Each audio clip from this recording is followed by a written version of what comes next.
आज हम बात करेंगे शेड्यूल पी। शेड्यूल पी का मतलब होता है लाइफ पीरियड ऑफ ड्रग्स। जो ड्रग्स का जो लाइफ पीरियड होता है वो हम शेड्यूल पी में पढ़ते हैं। आप लोगों ने देखा होगा कि जो मेडिसिन्स होती हैं, मेडिसिन के ऊपर एक मैन्युफैक्चरिंग डेट और एक्सपायरी डेट लिखी होती है। वो मैन्युफैक्चरिंग डेट और एक्सपायरी डेट कहाँ से आती है, वो शेड्यूल पी से हम इसको लिखते हैं, पढ़ते हैं इसके बारे में। यहाँ हम देखें कि schedule P describes the life period of drugs. यहाँ आप देखें कि जो शेड्यूल पी है वो लाइफ पीरियड ऑफ ड्रग्स के बारे में इसको हम पढ़ते हैं। यहाँ हम देखें इन मंथ्स अनलेस अदरवाइज स्पेसिफाइड। जो शेड्यूल पी में जो लाइफ पीरियड होता है ड्रग्स का वो मंथ्स में लिखा होता है, और या जो भी स्पेसिफाइड है between the date of manufacture and date of expiry which the labeled potency period of the drugs shall not exceed under the condition of storage specified in column 4 of schedule P।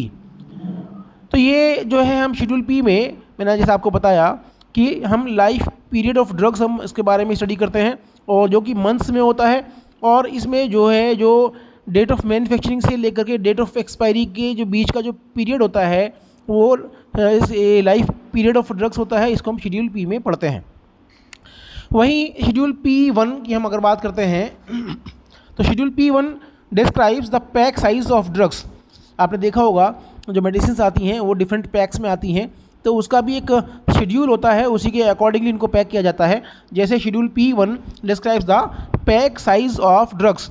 तो schedule P one contains name of drug, their dosage forms and pack size of listed drugs. जो drugs listed हैं, जो जिन drugs की list बनी हुई है, जो उस ड्रग को का पैक साइज़ क्या होगा और उसकी डोसेज फॉर्म क्या होगी, उसका नेम ऑफ ड्रग, ये सब इसमें शेड्यूल पी वन में हम इसको पढ़ते हैं। आप देखें यहाँ पे एक टेबल हमने इसमें दिया है, फॉर एग्जांपल जैसे शेड्यूल पी, हम इसकी बात करते हैं, शेड्यूल पी की हम बात करें तो यहाँ देखिए लाइफ पीरियड ऑफ ड्रग्स।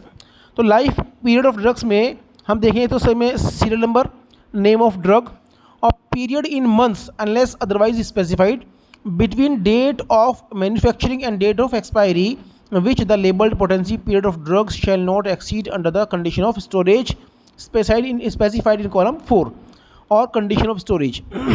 जो स्टोरेज कंडीशन है, उस कंडीशन जो भी स्टोर करने की जो कंडीशन है कि किस तरह की कंडीशन में उसको स्टोर किया जाना है, उसको रख रखाव कैसे होगा, तो उस कितना टेम्परेचर उसमें रखा जाएगा, कूल प्लेस है या रूम टेम्परेचर है या हॉट प्लेस है, जिस तरीके उसको रखा जाना है, तो वो उसी के अकॉर्डिंगली हम उसे स्टोर करते हैं। और उस स्टोरेज कंडीशन, एक सुटेबल स्टोरेज कंडीशन में उस ड्रग्स का लाइफ पीरियड में जो वो ड्रग जो है लाइफ पीरियड को हम उसको स्टडी करते हैं।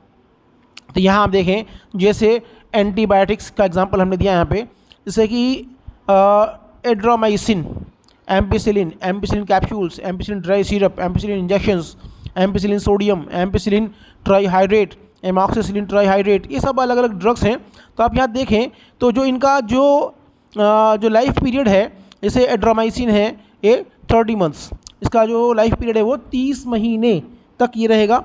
और तो इसलिए जो जिस मंथ में इसकी मैन्युफैक्चरिंग की जाएगी वो डेट लिखी जाएगी और उसके 30 महीने कैलकुलेट करके बाद में उसको एक्सपायरी डेट्स में मेंशन कर दी जाएगी। ऐसे ही एम्पिसिलिन, तो यहाँ जैसे 36 महीने 36 मंथ्स इसमें होता है, और इनकी स्टोरेज कंडीशन है वो कूल प्लेस है। वहीं ampicillin capsule, ampicillin dry syrup और एम्पिसिलिन इंजेक्शंस, ये इनका जो लाइफ पीरियड है वो 24 मंथ्स है, 2 साल, तो 24 महीने इनका लाइफ पीरियड है। ऐसे ही और देखें इसमें हम एम्पिसिलिन सोडियम 36 महीने 36 मंथ्स, एमॉक्सिसिलिन एम्पिसिलिन ट्राईहाइड्रेट 30 मंथ्स, इनका स्टोरेज कंडीशन कूल प्लेस।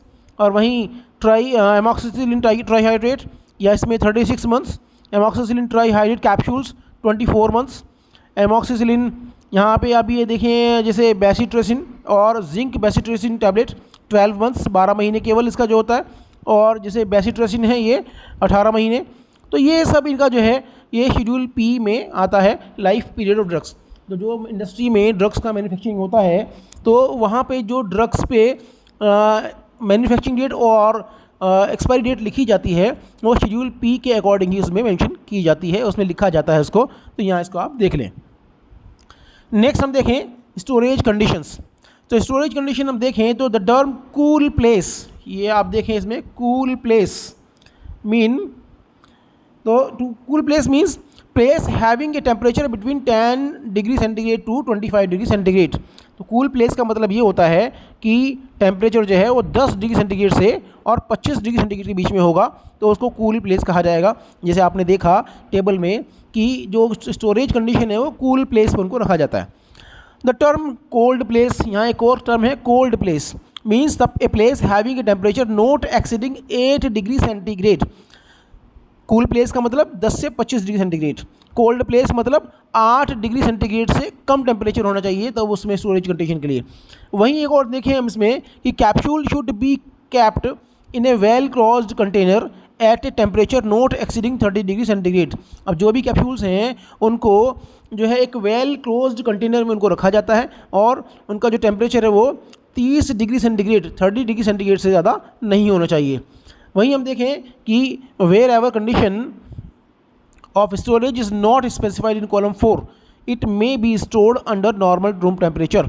अगर जो है किसी कॉलम 4 हमने जैसे हमने पढ़ा टेबल में, तो उसमें अगर किसी ड्रग को स्टोर करने की कंडीशन लिखी हुई नहीं है तो हम उसको क्या करेंगे, उसको नॉर्मल रूम टेम्परेचर पर उसको हमें रखना है, स्टोर करना है। अब देखें हम शेड्यूल पी। जैसे मैंने आपको बताया शेड्यूल पी का मतलब है पैक साइज़, थोड़ा बड़ा कर लेते हैं इसको। तो यहाँ देखें schedule P1 pack size of drugs. जैसे यहाँ देखें कि नेम ऑफ ड्रग, जैसे कि एल्बेंडाजोल जो एंथेल्मेंटिक ड्रग है, तो एल्बेंडाजोल की हम डोजेज फॉर्म सस्पेंशन है, तो ये जो पैक साइज़ होगा इसका 10 ml होगा। आपने देखा होगा जो सस्पेंशन जो आते हैं एल्बेंडाजोल के वो 10 ml की वाइल में 10 ml की शीशी में ही आएंगे। वहीं एटेनॉल टैबलेट्स हैं, तो यहाँ पैक साइज़ जो है इसका 14 होगा। एंटी हेमोरोइडल टॉपिकल्स रेक्टल कैप्सूल्स हैं, ये 20 का पैक साइज़ होगा। एस्प्रिन लो डोज, यहाँ देखें तो टैबलेट्स का 14। तो कोलेकैल्सिफेरोल और एरोकैल्सिफेरोल ग्रेन्यूल्स होते हैं जो उसके सैशिट्स आते हैं, आपने देखा भी होगा, जैसे कैल्सिट्रायोल वगैरह आते हैं, तो ये 1 ग्राम का सैशिट इसमें होता है। यहाँ पे आप देखें जो और भी इसमें कुछ ड्रग्स एग्जाम्पल दिए हैं, इसमें फेमोडिडीन टैबलेट्स हैं, तो 14 का पैक साइज़ इसका होगा। यहीं आप और देखें आइसोनियासिड सिरप 200 ml का, ओरल रिहाइड्रेशन सॉल्ट ORS जो पाउडर, तो ये जो pouches to be reconstituted to 1 litre in 1 pack और in 5 unit dose sachet in 1 pack. तो यहाँ इसी तरीके से इनका जो पैक साइज़ रखा जाता है। तो यहाँ हमने देखा कि जो शेड्यूल पी और P1, शेड्यूल पी में लाइफ पीरियड ऑफ ड्रग्स और शेड्यूल P1 में ड्रग्स का जो है पैक साइज़, तो ये सब हमें शेड्यूल पी और P1 में पढ़ना है। तो ये आप इसको देख लें और इसको एग्ज़ाम में पढ़ लें, और डिप्लोमा के लिए वैसे भी इम्पोर्टेंट है।